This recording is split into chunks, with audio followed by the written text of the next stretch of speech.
Hello, boys and girls. I hope you've had a lovely Easter break and that you're ready for the next part of the BFG.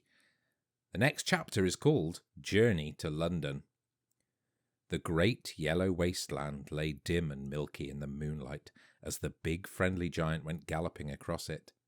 Sophie, still wearing only her nightie, was reclining comfortably in a crevice of the BFG's right ear. She was actually in the outer rim of the ear, near the top, where the edge of the ear folds over, and this folding over bit made a sort of roof for her and gave her wonderful protection against the rushing wind. What is more, she was lying on skin that was soft and warm and almost velvety. Nobody, she told herself, had ever travelled in greater comfort. Sophie peeped over the rim of the ear and watched the desolate landscape of giant country go whizzing by. They were certainly moving fast.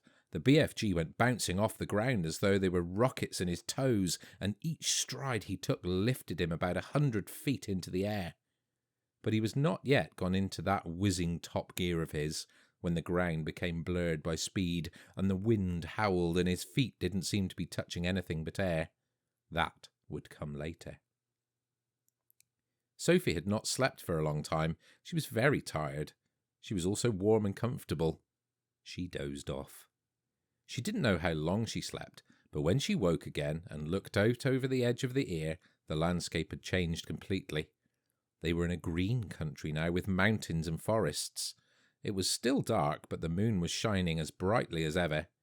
Suddenly, and without slowing his pace, the BFG turned his head sharply to the left. For the first time during the entire journey, he spoke a few words. "Look, quick, over there," he said, pointing his long trumpet. Sophie looked in the direction he was pointing. Through the murky darkness, all she saw at first was a great cloud of dust about 300 yards away. "Those is the other giants all galloping back home after their guzzle," the BFG said. Then Sophie saw them. In the light of the moon, she saw all 9 of those monstrous, half-naked brutes thundering across the landscape together. They were galloping in a pack, their necks craned forward, their arms bent at the elbows, and worst of all, their stomachs bulging. The strides they took were incredible. Their speed was unbelievable. Their feet pounded and thundered on the ground and left a great sheet of dust behind them. But in 10 seconds, they were gone. "A lot of those little girlsies and boysies are no longer sleeping in their beds tonight," the BFG said. Sophie felt quite ill. But this grim encounter made her more than ever determined to go through with her mission. It must have been about an hour or so later that the BFG began to slow his pace. "We is in England now," he said suddenly. Dark though it was, Sophie could see that they were in a country of green fields with neat hedges in between the fields. There were hills with trees all over them, and occasionally there were roads with the lights of cars moving along. Each time they came to a road, the BFG was over it and away, and no motorist could possibly have seen anything, except perhaps a quick black shadow flashing overhead. All at once, a curious orange-coloured glow appeared in the night sky ahead of them. "We is coming close to London," the BFG said. He slowed to a trot. He began looking about cautiously. Groups of houses were now appearing on all sides, but there were still no lights in the windows. It was too early for anyone to be getting up yet. "Someone's bound to see us," Sophie said. "Never as they seeing me," the BFG said confidently. "You's forgetting that I is doing this sort of thing for years and years and years. No human being is ever catching even the smallest wink of me." "Well, I did," Sophie whispered.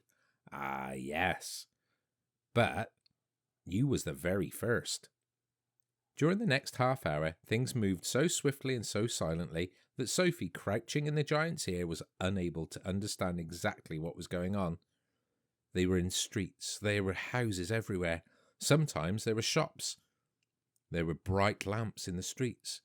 There were quite a few people about, and there were cars with their lights on, but nobody ever noticed the BFG. It was impossible to understand quite how he did it. There was a kind of magic in his movement. He seemed to melt into the shadows.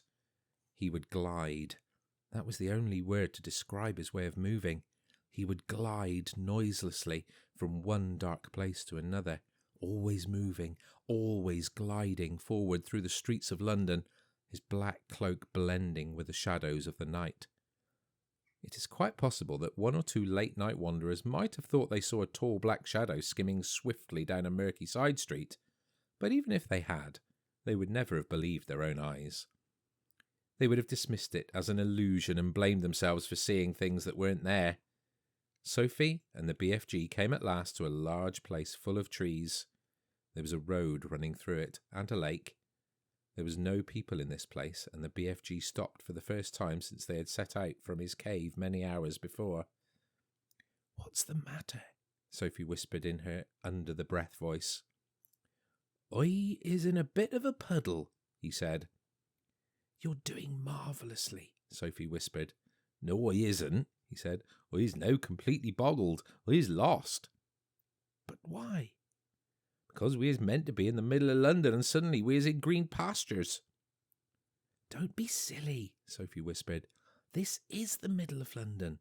It's called Hyde Park. I know exactly where we are." "You is joking." "I'm not. I swear I'm not. We're almost there." "You mean we is nearly at the Queen's Palace?" cried the BFG. "It's just across the road," Sophie whispered. "This is where I take over." "Which way?" the BFG asked. "Straight ahead." The BFG trotted forward through the deserted park. "Now stop." The BFG stopped. "You see that huge roundabout ahead of us, just outside the park?" Sophie whispered. "I sees it." "That is Hyde Park Corner."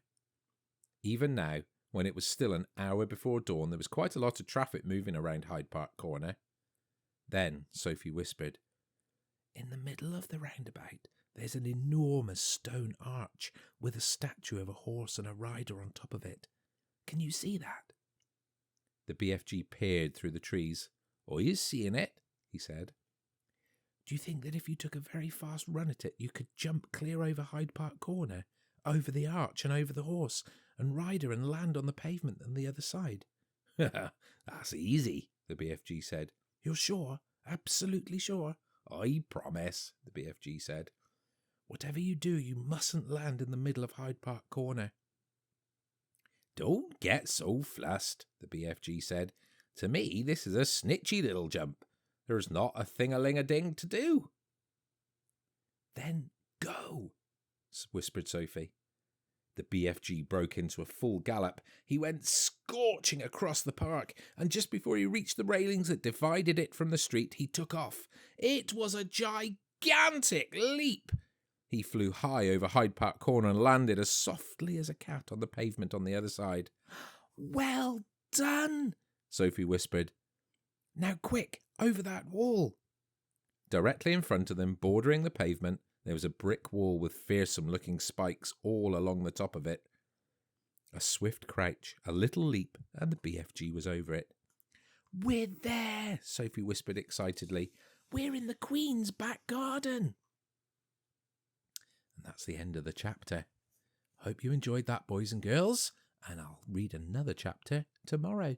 Night-night.